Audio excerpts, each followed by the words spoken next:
So Elon Musk is suing. He's coming for the music industry. He's coming for it. And actually, I think he's probably trolling just a little bit. We know that he's a bit of a troll when it comes to, anything really. But this story's insane, and we're going to get into it. But essentially, what has happened is Elon Musk, on behalf of X, on behalf of Twitter, formerly known as Twitter, is suing the music industry. He's filed a lawsuit, or him or his team or whoever it is, has filed a lawsuit against some major players in the music industry, and he's essentially insinuating, or is essentially alleging, that these major players in the music industry, these major publishers, are acting like a cartel. And we're going to get into it, but it's a fascinating story. If you haven't already, hit that like, subscribe button. Please support the channel. We're trying to grow something here in addition to everything else we're doing, so I appreciate your support so far already. But let's get into it. So, Elon Musk, he's suing major music publishers, including the likes of BMG, Cobalt, and many more. Universal, a bunch of them, right? And he's essentially alleging that there has been industry-wide collusion in order to get X, or to get Twitter, to sign a licensing deal and pay for music that is being utilized by their users on their platform. Now, on the front of it, on the surface of it, there's nothing wrong with that, right? Like, you take colluding out of the scenario for a second. As a platform owner, and as people that work in the music industry, ideally you both get along and you both agree that music has a value, it should be paid for, and therefore artists and songwriters and everyone that's involved in the music industry can get paid because they're using copywritten product, right? And therefore there's a price to pay for that. Same way that a bunch of the other platforms pay licensing deals to be able to use, or for their users to be able to use music on their platforms. Why is Twitter any different, right? Like, a bunch of content's always posted on Twitter, on X, videos, audio, all sorts of things, right? And so if that content uses music that's copywritten, that's owned by labels or publishers, you would want, as an artist or as an artist team, you would want your publisher to do the right thing and collect revenue, collect money from those platforms, in order for you to survive, to eat, to have a business, right? So that's the surface of it. So on the front of it, there's nothing actually wrong, right? But here's what happened. So a couple of days ago on Music Business Worldwide, I'm going to bring up the article here. They launched this story, and basically they shared the lawsuit that Elon Musk has filed against the NMPA,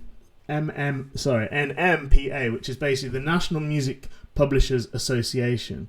So, if I'm not mistaken, basically a sort of conglomerate, or even organization of a bunch of different music publishers who have a similar interest, and therefore they are sort of, I guess they're deployed to sort of represent the interests of music publishers within the industry and within scenarios like this one.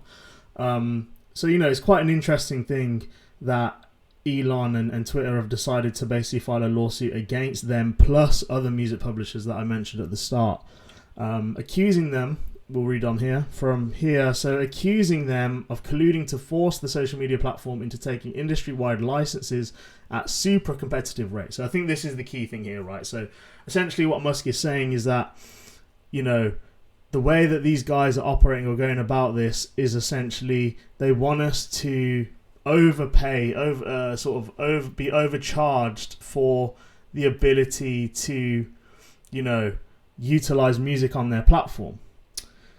And so we'll read on here, but basically, essentially what it's saying is at the heart of the complaint and the allegation that the NMPA coordinated a campaign to over-inundate X with DMCA takedown notices on behalf of publishers. Over 200,000 posts targeted in the first year alone, and nearly 500,000 since the major publishers joined the effort in 2023. All right, so this is key, right? This is a really important point here. So what the lawsuit is essentially accusing NMPA of is a planned attack, like a coordinated attack, right? Like this attack was planned and coordinated, and this was going to be basically inundating the platform. So basically issuing a bunch of takedown notices. So for those that don't know, the DMCA is the Digital Millennial Copyright Act, and that is sort of the act or the law that you utilize as a rights owner, as a copyright owner, to be able to basically take down content that you haven't authorized, that is using your copywritten content, using content that you own, right?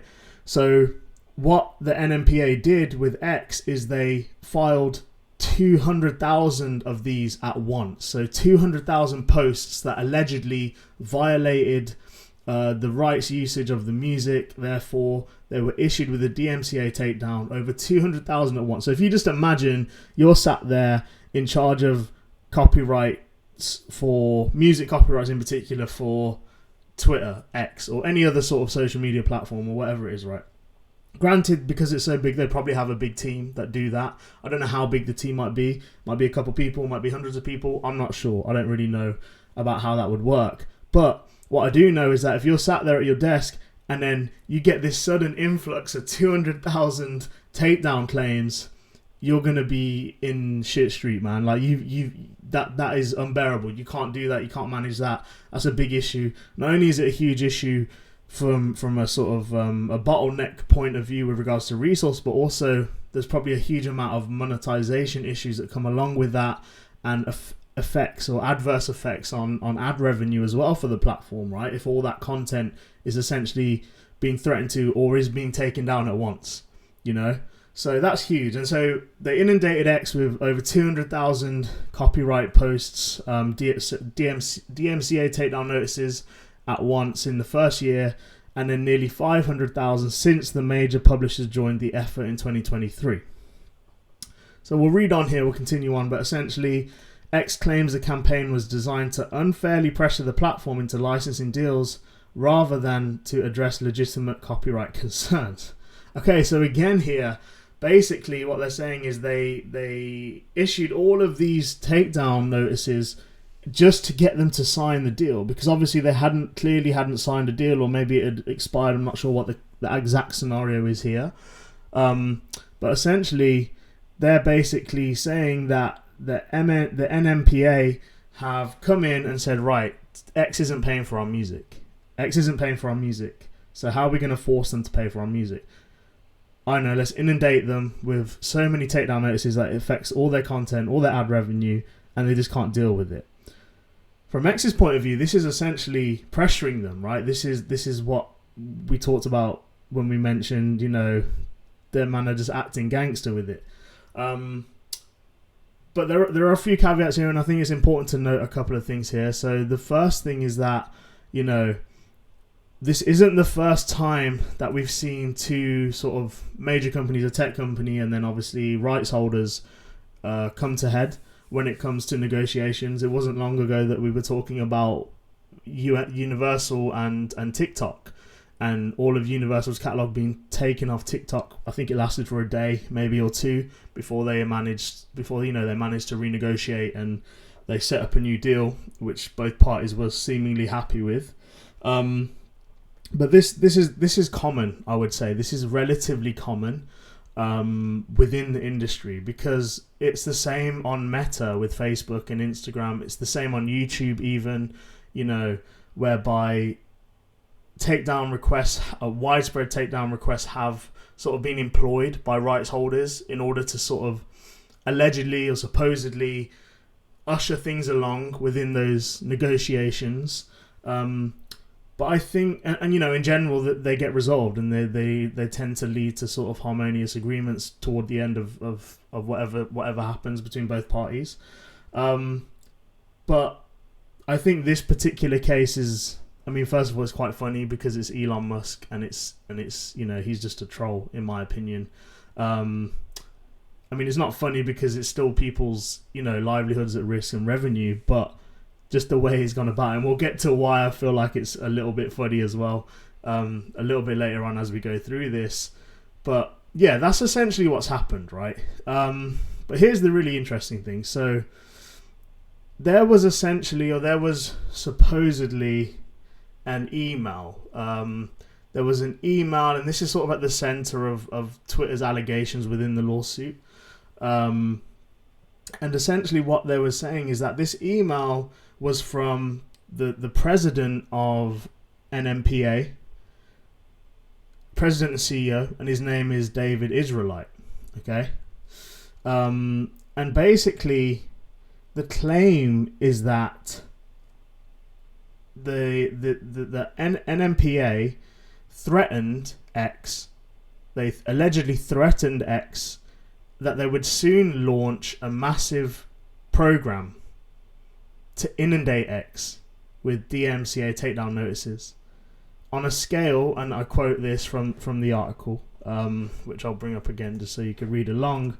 But according to the complaint, Israelite, who's the CEO of the music publishers company, threatened that NMPA would soon launch a massive program to inundate X with DMCA takedown notices on a scale larger, quote, on a scale larger than any previous effort in DMCA history. Now, first of all, like, we just take this out, just take that sentence out of the whole context and what's going on here, right? Like, it's kind of like that. I mean, it really is a gangster shit, man. Like, he's like, allegedly, they're literally threatening to act up if you don't pay up, and that's what it is, right? That's what it is.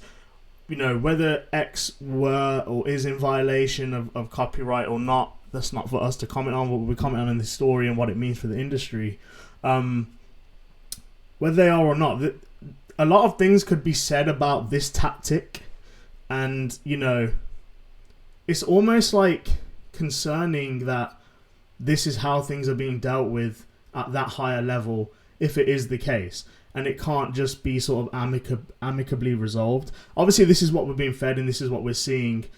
We don't actually know what's going on behind closed doors, the conversations that are happening or might be happening. But like I said, we typically do see a lot of back and forthing with these tech companies and music companies. But as an artist, or like as someone with interest in music, a manager, whoever, whatever you are, right? Like, it is a bit concerning that it comes to these sort of blows before things get resolved. And I probably would assume that, you know, I'm going to presume that this will be resolved amicably eventually, and that music will continue to live on Twitter and users will be able to use it, and there won't be any more issues for at least a couple of years, right?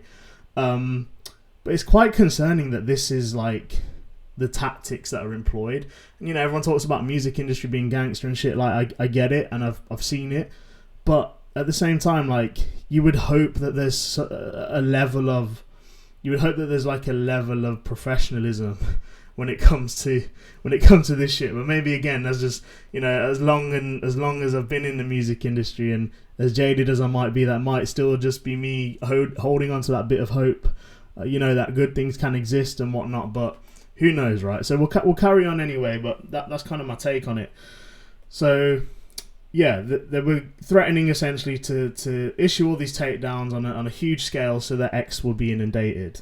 X also claims that Israelite warned the program, and the fact that they're calling it a program, by the way, is like, that's insane to me. Like, how, like, you know, the fact, like, this, it's a tactic. Like, how are you gonna call it a program? Like, you're gonna call, yeah. Anyway, man, that's like that's some next terminology I would not employ here. But anyway, so X claims that Israelite warned the program would harm X by quickly turning many of X's most popular users into repeat infringers, which would require X to deplatform them under its policies. See, this is what I'm saying about, like, it's gangsterism if it is true, because what they're basically saying is, okay, we're gonna put your users in infringement with your own policies, so you got to take them down, and then if you take them down, all the views and all the interest that they've garnered, and then all the ad revenue is going to disappear. So you're going to suffer in the end. And then they follow that up with, so it's that, or the complaint alleges that Israelite made clear that X could make all of this go away for a price. Like, bro, I'm sorry, yeah, if that's the sentence that he used in this email, like, bro, you just think Godfather, you think extortion, you think mafia. I'm not saying it is, I'm not saying it isn't, but bro, like, that's what it reads, you know, that's how it feels with this sort of stuff, if it is true, again, allegedly, as I said. According to X, Mr. Israelite explained that X could avoid a coordinated takedown notice barrage if it agreed to what many other social media companies have done and develop a partnership with NMPA and the music publishers to license their musical compositions. So that's kind of what he said. Again, I think, we're going to get into this now, but essentially this is common ground. This does happen a lot, and as the article mentions here, the likes of YouTube, Facebook, Instagram, TikTok, Snapchat, Twitch, Roblox, all of these tech platforms, they all have some sort of licensing agreements that allow music to be utilized and consumed on their platform. Whether or not those platforms were specifically designed for the consumption of music or not is irrelevant, because they're utilizing the music. The creators are utilizing it, the viewers are consuming it, and therefore ad revenue is being generated on top of whatever content the music is using as well, and therefore it needs to be licensed, right? It can't be a free ride like this. We are past the days of Napster, supposedly, right? So anyway, the point is that these platforms all have licensing agreements. So why should Twitter be any different? Right? Why should Twitter feel like they don't have to pay for music that is being utilized on their platform? And actually, I agree with that sentiment. I agree with it. I might not agree with the tactics that they've gone in to get it done. I can respect and appreciate it, but I might not agree with it. But it's right. I think if music is being utilized on X, then it should be paid for regardless. Like, a licensing agreement should be in place so that revenue can be generated and therefore distributed to rights holders, to music artists, to labels, to managers, to publishers, all of that stuff, right? I don't think there's any arguing with that. So we'll continue on here, but essentially, as I said, this is very much, I would say, standard practice within the industry. You negotiate for a licensing fee, and then you distribute that revenue as a publisher to the correct right holders or musicians or artists, right? So here's the other question. Here is the article continues. So publishers would therefore likely argue that X is not a victim of collusion, but rather an outlier that has refused to pay for music while its competitors have done so. So that's fair, right? You could say that, like I said, all of these other platforms have entered licensing agreements and have it says here, in many cases, the negotiations have been coordinated through the NMPA. Now, this is the funny bit. So, part of X's lawsuit basically directly cites a public tweet from David Israelite to Elon Musk in 2022. So after news broke that Musk would acquire Twitter. So imagine the CEO of this big organization has seen that Elon Musk is about to take over Twitter. And he's obviously identified that there's an issue with Twitter already prior to, Elon's acquisition. And so he's come with this statement straight away, no questions asked. And he said, at Elon Musk, please fix the Twitter policy of not paying songwriters for their contribution to the platform. All other major social media companies have already done the same. I think that's fair. I feel like as a CEO, your best interest is that of your stakeholders, your songwriters, your artists, your musicians, everyone involved in the company. Maybe it's just the era that we're in, but doing so in a public-facing domain such as Twitter to at Elon Musk, like, you would hope that they had some sort of in already, and it didn't need. And again, this might all just this might all just be PR and marketing, and just for the sake of it, just to keep everybody entertained, right? But you would hope that those conversations aren't happening over Twitter. Do you know what I mean? And I know Elon is like Elon, and he's this whole figure, and you just don't know what's going to happen with him, but you would hope that these things aren't being dealt with over Twitter, man. You'd feel like there's like pre-existing structures and contracts and negotiations to be able to sort these things out. So honestly, it feels a little bit like a comedy here. It feels a little bit like a circus. But it's going to get even more so as we get into this. But we'll continue reading on, and essentially, basically responding to this lawsuit that X has filed, Israelite basically doubled down, and he basically said that X and Twitter is the only major social media platform that does not license the song on its platform. We allege that X has engaged in copyright infringement for years, and its meritless lawsuit is a bad faith effort to distract from publishers and songwriters' legitimate rights to enforce against X's illegal use of their songs. Now, again, I don't disagree with anything that's been said there. Do I think that Elon... I mean, I don't know about X's revenue model and even how much revenue they generate and that sort of thing. I do know that, someone like a YouTube recently announced that it paid $8 billion to the songwriters to music industry.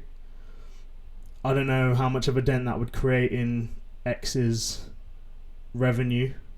But I don't think it would probably be anywhere near that either, because YouTube is kind of a little bit more built, or a lot more built for music industry, right? Where for music consumption, whereas X really isn't where you go to listen to music or consume music. It's just there, happens to be there. So I can't imagine it being, 8 billion like YouTube.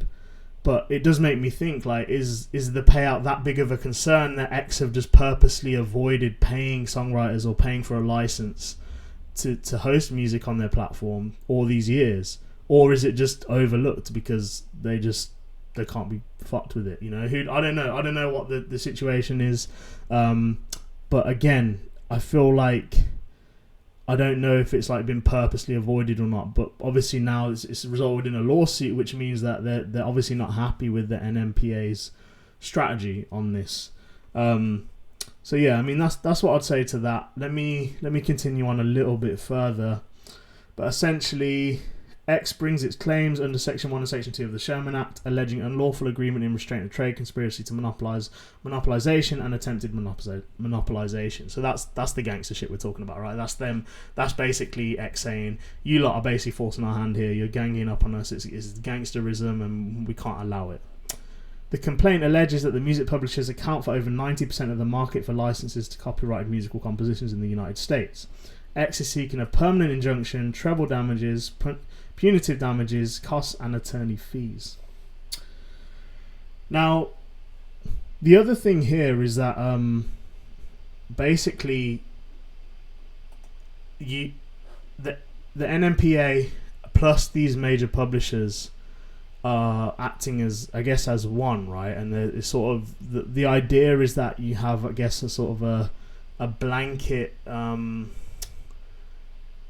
I say a blanket. There's probably multiple agreements within it, but you probably have some sort of like blanket agreement that allows you to license the majority of copyrights and music that is held by these companies on X. So you could then sort of freely use it. But just looking at that sort of, from a omniscient viewpoint, that certainly, I mean, like we're talking about hundreds of different publishers, right? In general, like overall, like on any platform, even thousands, even, the amount of copywritten music, they're all represented by different people. There's all different artists. Some are independently publishing, some are going through major publishers, right? And so to deal with all of them as one and not sort of have the ability to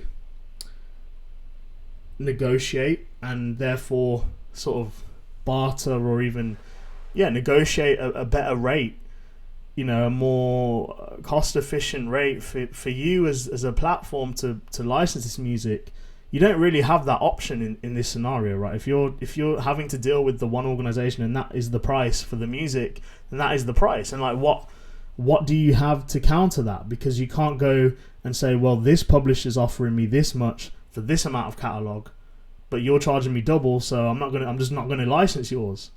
Because that would kind of shift the power, that would shift the dynamic of the situation of the negotiation, right? That would give you a little bit more bargaining power, a little bit more, movement in what you're doing. This doesn't look like, X is basically not in that position here, and I think that is one of the key points, and that is basically what their argument is that we're unable to negotiate fairly here because you are setting a fixed rate, a fixed cost, and we're unable to negotiate independently with these different publishers. So we'll read on a little bit more here about this while we bring this up.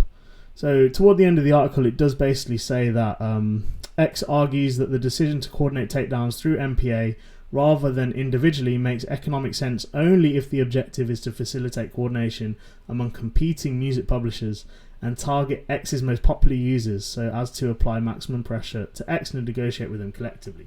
So that's their point, right? They're essentially what they're saying is that, you know, the only reason you're doing this is so that you can sort of embed or incorporate like an anti-competitive strategy here. And, you know, if we were to negotiate individually with, you know, each competing music publisher, we would probably be able to negotiate a better deal, but you're forcing our hand and you're not allowing us to do that. It's supposed to be an open market, so this is why we're filing the lawsuit, amongst other things, right? That's what I'd say to that. And then it does go on to say that, you know, many in the music business would argue that an industry opt-in agreement for publishing licenses actually makes economic sense. It's the quickest and most efficient route. I agree with that. I think it could be an absolute, you know, ball ache to deal with a bunch of different publishers and all their different teams and that sort of thing, and allowing content. You know, we work in rights on YouTube for a lot of artists, and even just managing that on one platform on a smaller scale is not easy, right? So trying to negotiate with all these different publishers independently, that would cause a lot, you know, that would cause a lot of headache and work. So it's not necessarily always the best route. And it's a lot easier to maybe just have one blanket deal. And I understand that, but I also understand the point of there's no room to negotiate. Like, what do you expect us to do in an open market? Like, that just isn't how things should be working, or things should be negotiated here. So normally it's the quickest and the most efficient route for social media sites with hundreds of millions of users to gain legal clearance for content their audience is likely to upload. Numerous music publishers, including Sony, Universal, Warner, sued X in June 2023, alleging rampant infringement of copyrighted music. The initial complaint sought more than $250 million in damages for approximately 17,000 works. That's a big number for that amount of works. In June 2025, the publishers and X were granted a 90-day pause to their copyright lawsuit for good faith negotiation to try and settle out of court. That doesn't look like it went very well. A November 25 update to the court stated the parties had made very substantial progress towards settlement and worked on written settlement agreement. However, obviously this lawsuit has suggested that those discussions have failed. So that's where we're at with it.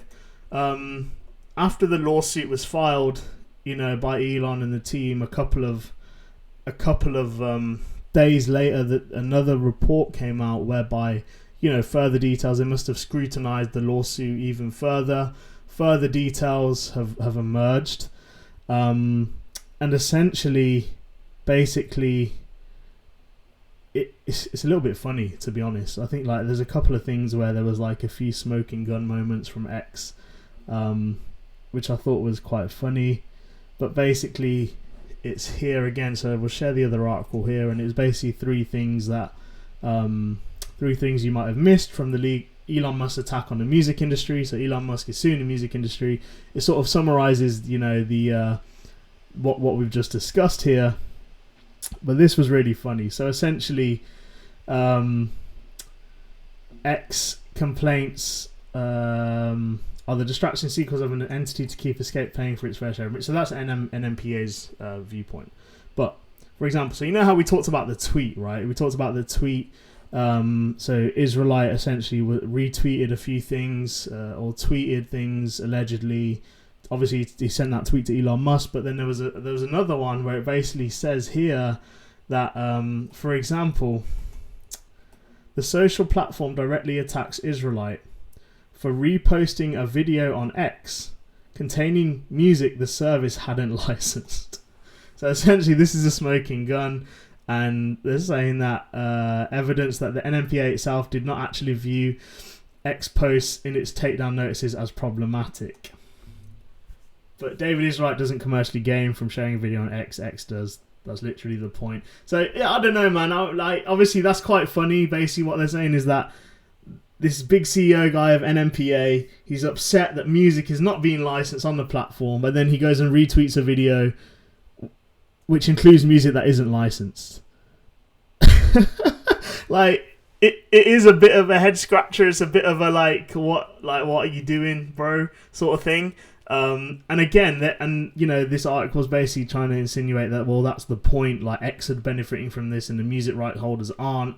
So it's like a stand toward the rights of rights holders and all this stuff. But bro, like I said earlier, like, these things shouldn't be happening on Twitter, right? You would hope that these conversations and these negotiations are not spilling out onto Twitter. Like, I know that's kind of the era that we're in, the day that we're in, but we're talking about hundreds of millions of pounds worth of copyright, and you're fucking retweeting something that is just contradicting your whole point.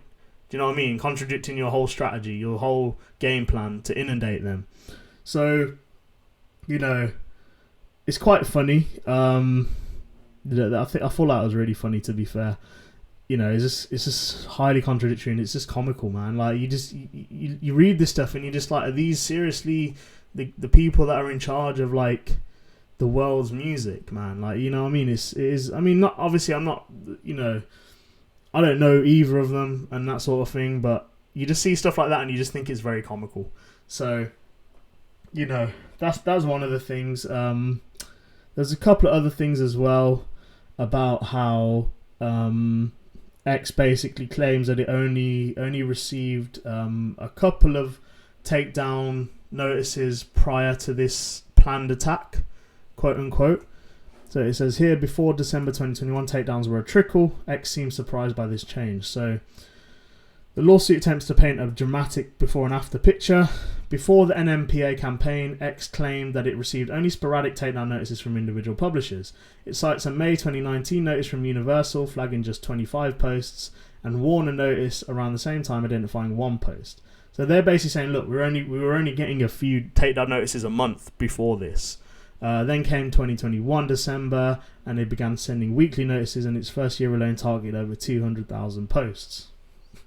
X frames this as escalation, as evidence of an orchestrated pressure campaign. There's another way to read it: the music publishing industry got organised.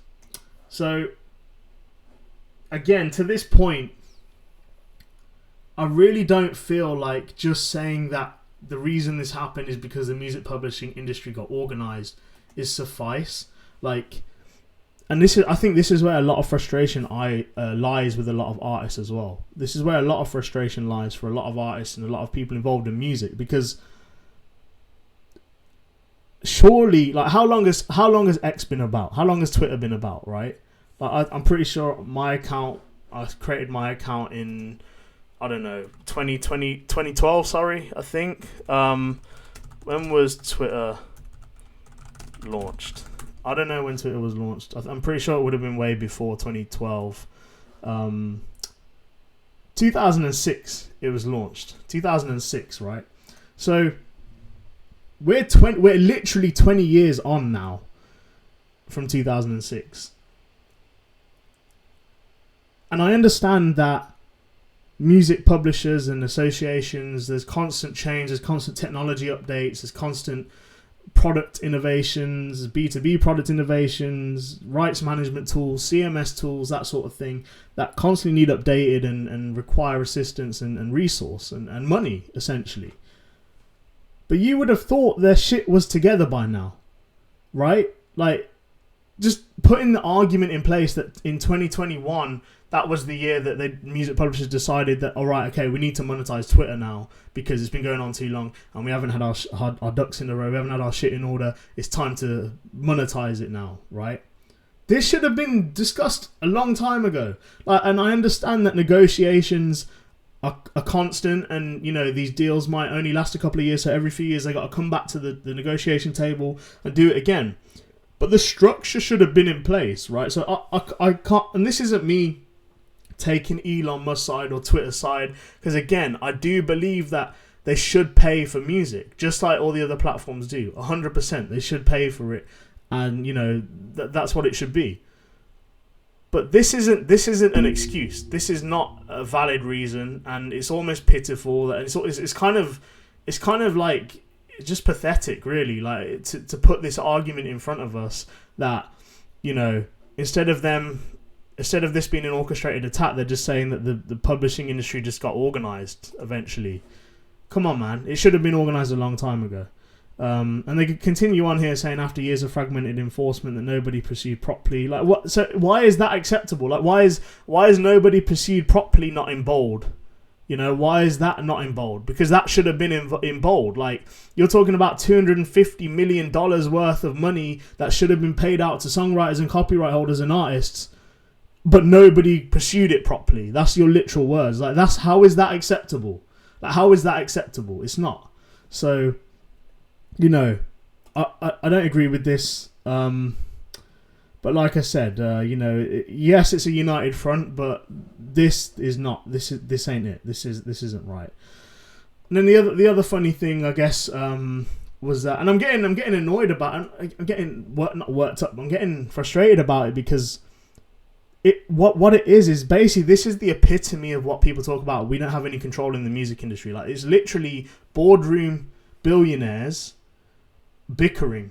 That's what we should call this channel, boardroom billionaires bickering, because when we cover these stories, and that's essentially what it is. Like barely, I don't think in this article any sort of artist is even mentioned. Like they didn't interview the artist and say, how do you feel like you've been affected by this? Because it's not about that, bro. It's literally about billionaires trading money, trading favors, doing deals. And bro, like don't get me wrong, I'm inspired by a lot of these people within the industry, a lot of tech companies, billionaires, that sort of thing, as we all are, right?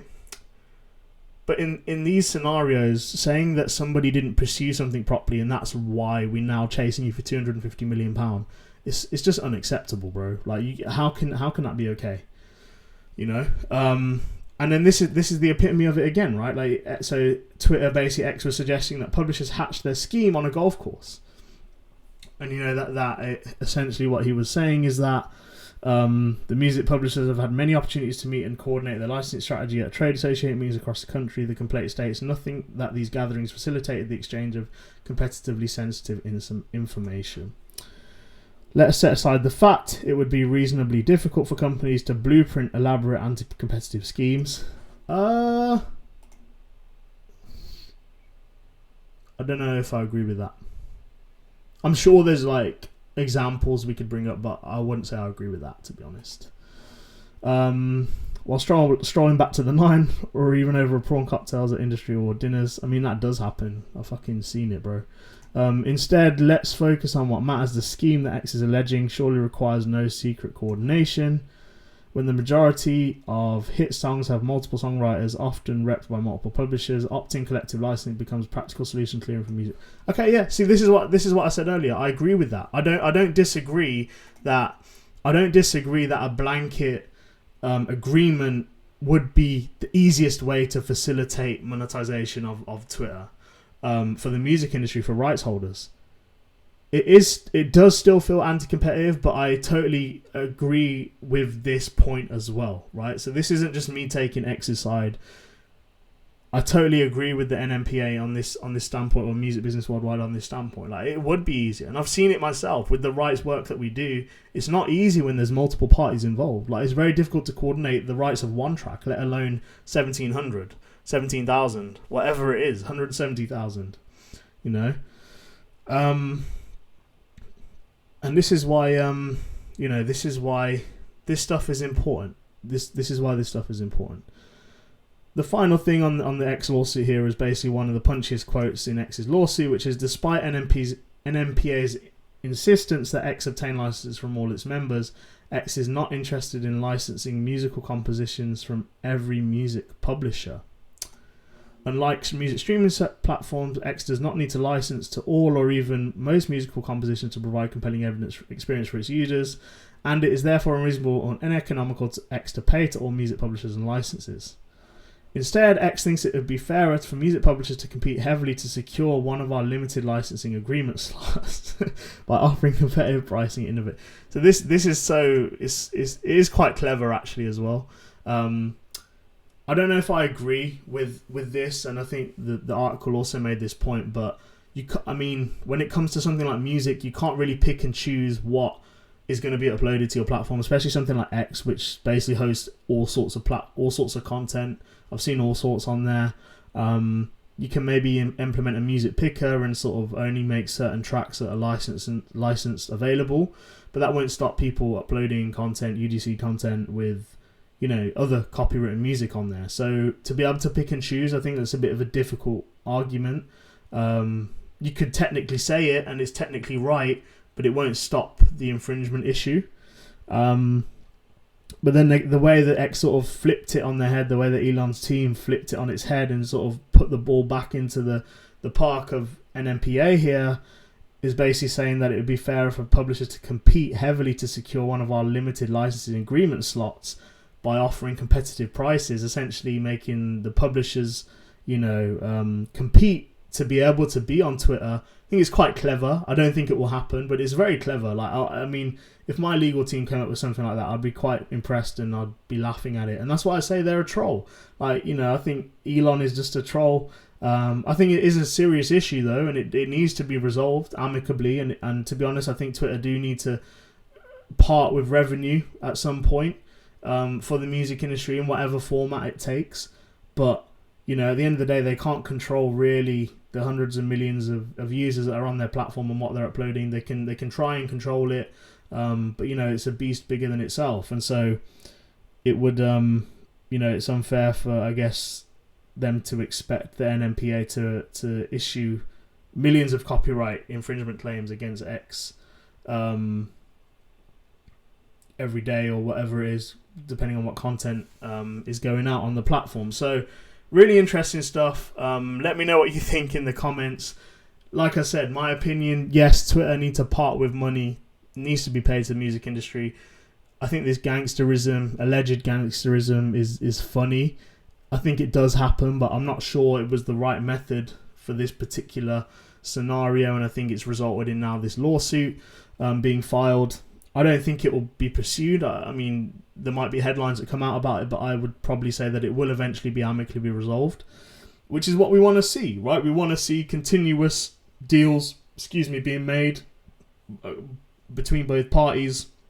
We want to see revenue being generated for the industry, for artists and rights holders, and we want to see everyone get their fair share. So let me know what you think in the comments. Please do like, comment, and subscribe on the video. Really appreciate all the support so far. We're growing. I'm trying to be more consistent with this year, and, you know, document what we're doing as well. Document our journey, deep dive on these stories, get our opinions out, talk about topics that aren't really discussed too much on YouTube. So yeah, really appreciate all your support, and I'll see you in the next one.